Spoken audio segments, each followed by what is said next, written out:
Hello everyone, welcome to Energy First Golf.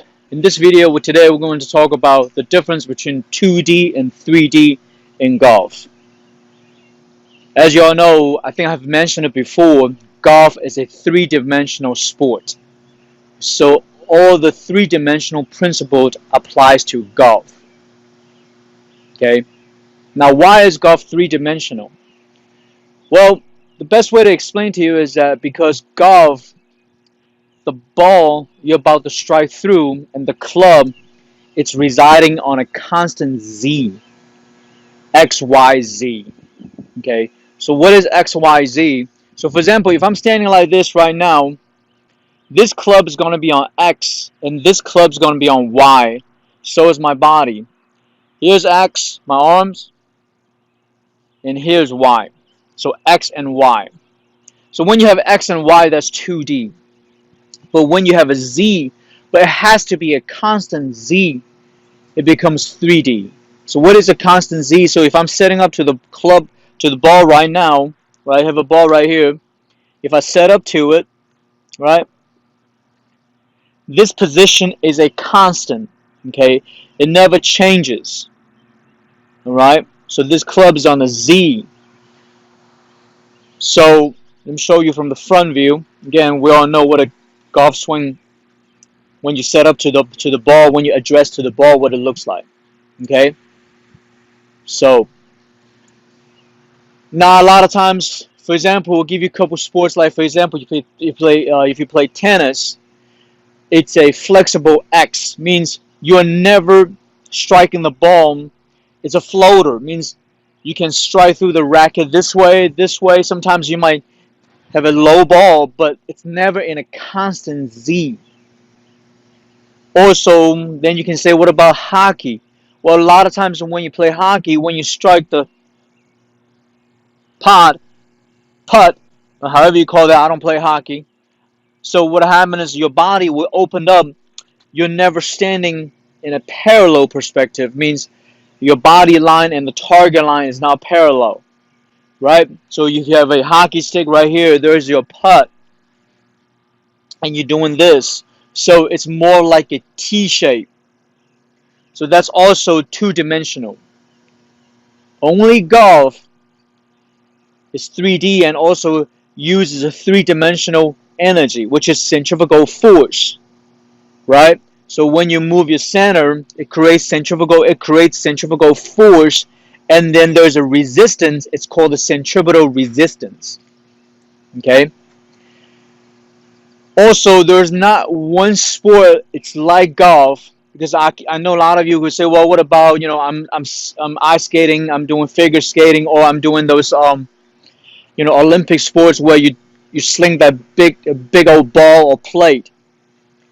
Well, what happened is that you have to use a energy that's going to get through a object, and that object has to go to a target. But when you are just skating, when you're spinning, you don't have energy that's outputting. Or if you're doing those plates, you don't have a precision of a target. So it's very different. Really, the difficulty level for golf is almost like if you have a whip. If you have a whip and there's a candle light, you try to dim the candle light, and you think that's okay, I'm done, but that's not true. For golf, means there is a ball on top of the candle, and if you whip through it, and that ball has to go to a precise target, which is extremely difficult. That's another reason why golf is very difficult. But if you harness the correct energy, it is possible for you to get very consistent and have a correct control. And we're going to talk about what it feels like to control the ball with a correct energy in the future. But today I want to just talk about the difference between 2D and 3D. Alright? So we talked about the constant Z, and we compared to different variations of a sports. But golf is extremely different. There's nothing like golf. Okay? And that's exactly why golf is very exciting and difficult, and it's very addictive. It's because when you do struck the ball with correct energy, it feels very good. Now I know a lot of times you can hit the ball, feel very good, but you can't repeat it. And that's the reason why most amateurs always say, well, they come to see me, they say, I just want to be consistent. I want to be consistent. And I say that, well, it's not the consistency you're looking for. It is the correct control that you're looking for. All right? So golf is three-dimensional because the constant Z. And now also, I know a lot of you getting a lot of data from, the manufacturers of ball company, the manufacturers who make balls like Titleist, all this company, when they give you data on the ball or on their equipment, they are using a robot. Mind you, the robot, it's swinging in a two-dimensional perspective. Okay? So let me explain to you what that means. That means the robot, here's the club, and is attached to an arm, okay? And then the arm is spinning based on a center movement right here, okay? So this spin, it's considered a two-dimensional spin.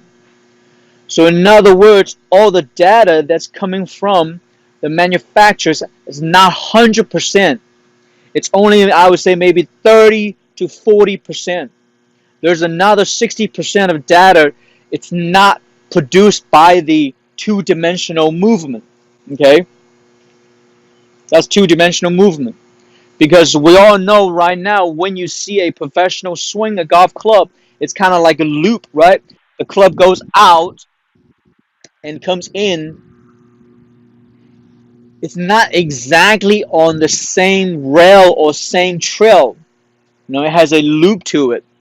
And I know a lot of you seen it, in which you will see it in the next couple frame. You will see a picture based on some of the pros swing their clubs.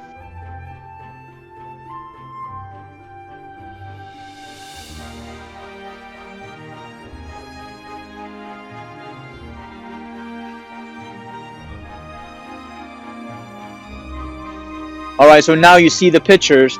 But remember, when you have those robots, they're swinging and they're testing the ball or they're testing the equipment. When they do swing, this movement, when they swing, there's not a loop in the club, right? So in other words, all those data that you guys know or talk about, it's two-dimensional data. It's like I say, only about 30 to 40%. I'm not going to be very exact on that, but I'm sure it's going to be between 30 to 40. Okay? So what are the rest, the 60 or 70% of data, which leads to this? The golf club can travel through the ball. We at Energy First Golf, we call it a rip spin. You can get through the ball with a really quick shut face. Or you can get through the ball with a what I call the block spin. A block spin. Or the third one, which is the last one, you can get through the ball with a cut spin. Cut spin, right? So let's repeat. Rip, block, cut. There's three ways how the club can get through the ball. So when you have a robot that's swinging two-dimensional, it can only give you what? I'm going to give you a moment for you guys to think about.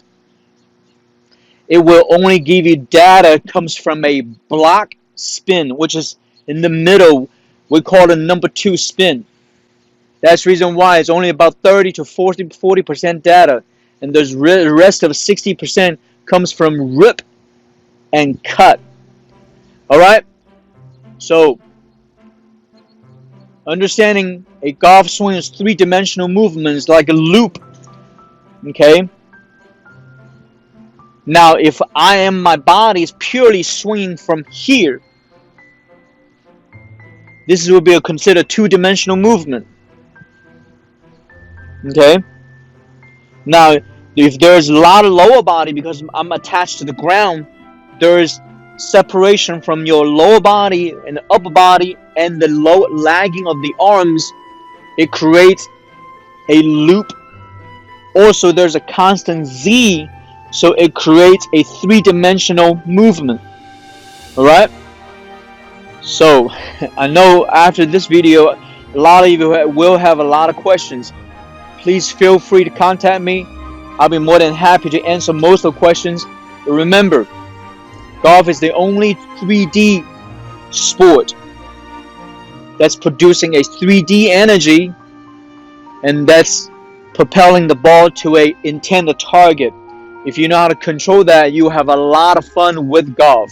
You will never go, I don't know where the ball is going to go, hope it's going to go straight, but I have a chance to go 50 to the right or to the left, right? And sometimes most people just aim left, hoping go into the right, or aim right, hoping go left, because those are not what I call the consistency of a movement or consistency of an energy that you know how to produce correctly, and also you're not controlling what you're doing.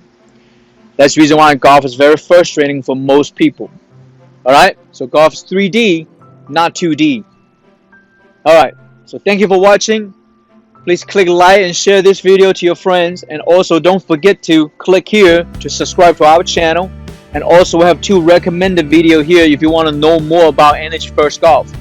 Alright, I will see you next time.